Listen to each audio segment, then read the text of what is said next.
Right there. Hey, welcome, and thanks for joining us. I first want to thank the hardworking Vermont state employees who have been through the toughest winter in recent memory, and then we gave them this spring. And I can't tell you how grateful we are to all the guys that are here with us, men and women, who've worked so hard for the state of Vermont. Come on up, we need you. Come on out. Come on, we're not doing this without you. No hiding behind the hood. All right, let's give them a hand.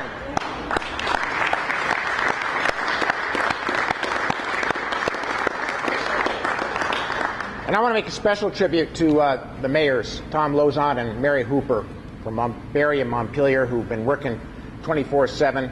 I spent a fair amount of time in Barre the last few days as relative flooding, and every time I'm there, even if I sneak into town, I find Mayor Lauzon down there with his sleeves rolled up and a shovel in his hand, and he's making things happen. And I know that Mary Hooper's been doing the same in Montpelier, and select boards have been doing that across central Vermont. So I'm grateful to all of them. Just want to talk make a few comments about the extraordinary effort the Department of Transportation has made across the state, our municipal road crews. Over 100 employees from District 6, 7, and 4 have been working nonstop since we received 6 inches of rain in 6 hours. And they're tired. They came out of a tough winter, but I'm incredibly grateful as governor to all of the hardworking employees who've been out rebuilding roads, rebuilding culverts, putting in temporary bridges, and keeping us passable in central Vermont in most cases. They're doing everything they know how to do.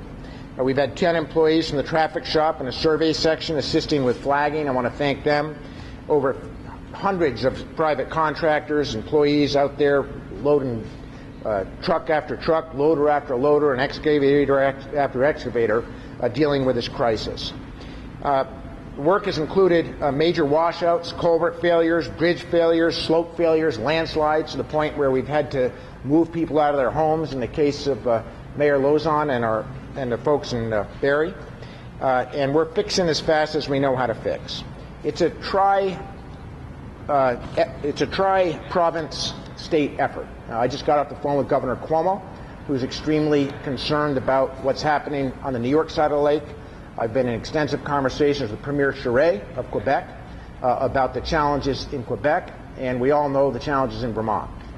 The good news is that Governor Cuomo and Premier Charest are committed to working with us not only to do everything we can for the people that we serve as quickly as we can, get as much assistance to them as we can to deal with what is a very tough situation, but we've promised to work together to take a really hard look at the future, at the fact that we're going to be facing more erratic weather, more precipitation, and asking the simple questions with the assumptions that we've made about where our sewage treatment plants are, about where we're building our roads and highways, about where we're building our camps and cottages. How can we assure safety of our citizens going forward? So that's going to be very much on the agenda for all of us. My hat is off to the Secretary and Deputy Secretary and all the folks in transportation who've been working so hard to help solve this problem. So that's the flood update. I just want to say that we're going to stay on this. And I know that Mayor Lauzon and Mayor Hooper and all of us will keep working together to deal with what is a bad situation as best we can. We worked hard to get the sunshine. We're going to stick with that if we can. And obviously, the best thing for all of us is wind and sun, and that's what we'll be praying for.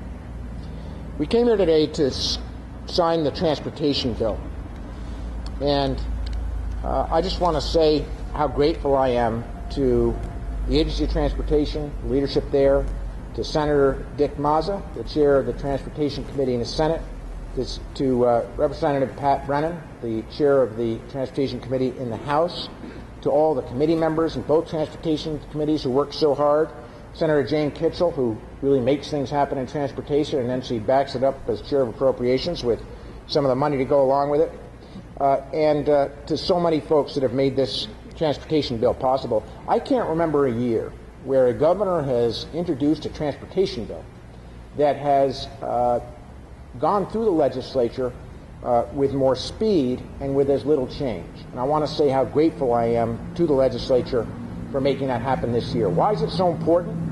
It's important because we know that here in the 21st century, we're losing the battle with our aging roads and bridges. And what this transportation bill is about is priorities.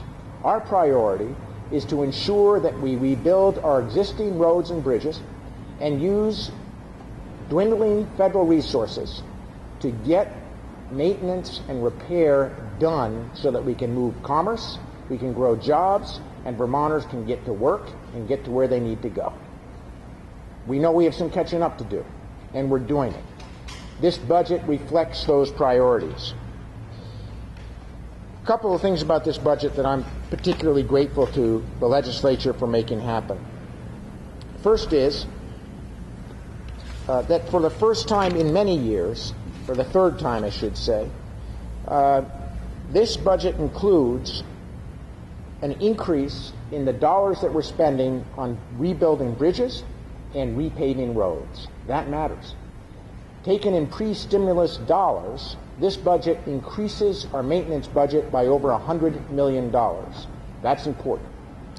We're not going to get the job done if we don't spend the resources on existing infrastructure. More than $410 million of the transportation program will be invested directly in infrastructure projects, mostly in construction and related spending. That $410 million in infrastructure spending in 2012 will support over 11,400 jobs. This year's bill authorizes spending of $554 million, making this the third consecutive year of transportation spending that exceeds $550 million. In this case, money matters. The most important statistic to know is that this transportation allocation represents a $137 million increase, or 33%, over pre-stimulus transportation investments, and demonstrates my administration and the legislature's commitment to getting it right when it comes to rebuilding our aging infrastructure. I now want to introduce to you the chair of the Senate Transportation Committee, Senator Dick Mazza. Thank you, Governor. The governor is correct in that we did not have much negotiation between the House this year. The governor proposed a bill that addressed the infrastructure improvements throughout the state, our bridges and paving, and I know some of our highways, as you drive over them, are in rough shape this year. We didn't anticipate the winter we got, but within a few days, I hope, and it stops raining, we'll get some paving crews out there and we can start rebuilding our infrastructure. It is a challenge. We weren't anticipating the spring flood, but working together, I think we can get through this, and you will see some progress a little later than normal, but we will be back on track in a matter of a few weeks and make some progress. But I want to thank the governor for proposing a bill which we all agreed on. We did some minor changes, but it is a great transportation bill, and it does address the infrastructure improvements that people want to travel our highways. Thank you, Governor. Appreciate it. Thank you, Mr. Chair. Senator Jane Kitchell, do you want to add anything? Come on, don't be shy. Well, Senator Mazza wouldn't have pulled this off without you, so I want to... That's true, because I go up the hall and chair appropriations, so the T-bill allocates how the money and the spending will be determined, and then we appropriate the money to make it happen. So it's kind of handy to be in two places. But I live in Danville. We were one of the towns that got a very heavy rainfall, and I just want to thank everybody.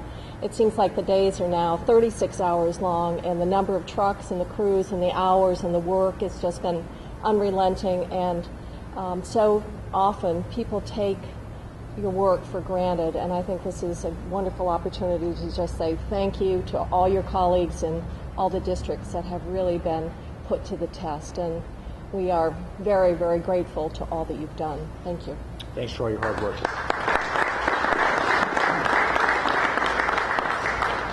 Chairman Pat Brennan said to me before we got here, you know, considering that the Senate Transportation Committee lost Lieutenant Governor Phil Scott and Bill Shumlin, they didn't do too badly. He didn't expect them to do as well as they did. So I now give you the chair of the House committee that made things happen. Representative Pat Brennan.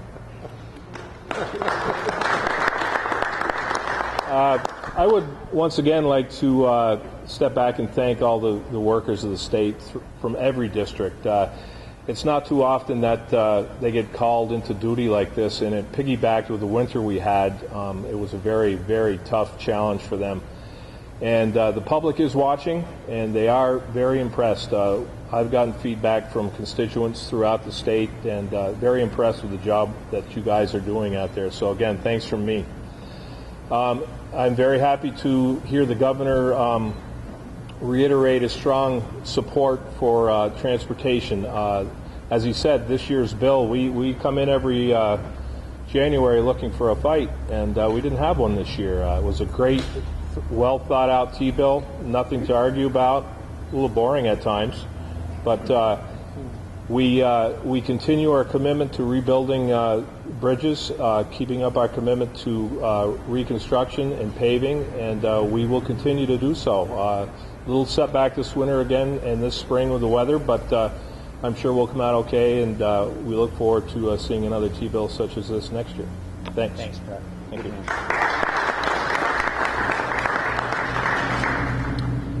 And now, Sue Minter, our Deputy Secretary of the Agency of Transportation. Sue. I just want to say it's really an honor to be with you, Governor, for the signing of the T-bill. I really first want to thank the legislators for working really hard and, seeing the big picture and understanding the fine details. We come in with a book this big that they have to comb through. And it has been unusual this session to have such agreement. And I think it's what makes Vermont so special, some of the many ways. But the fact that we can work across party, that we can come to common ground between the executive and the legislative branch, and even between the House and the Senate chambers. And I think we are in agreement here today because Vermonters are in agreement that we need a robust transportation investment for our future.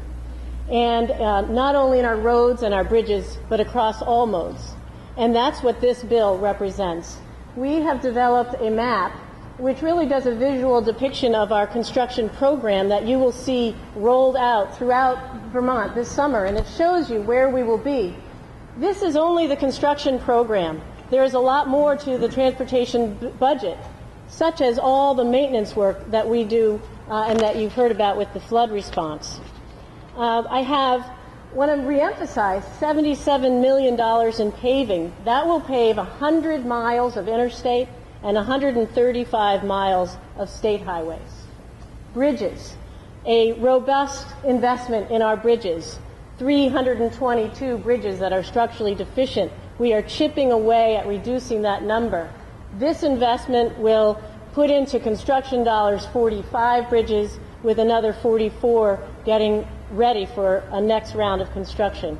There's a lot that goes into rehabilitation and rebuilding our bridges, so we can't put them all out at the same time, but we are working on expediting that process.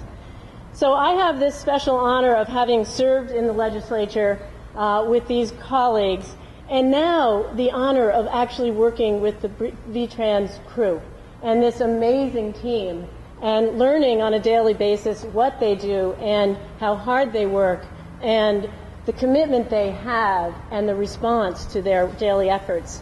I do want to recognize the team here from D6. George McCool. George is the general manager of D6. Sandy Balzanelli, Sean Ainsworth, Sal Balzanelli, Ray Chase, and Jeremy Hook.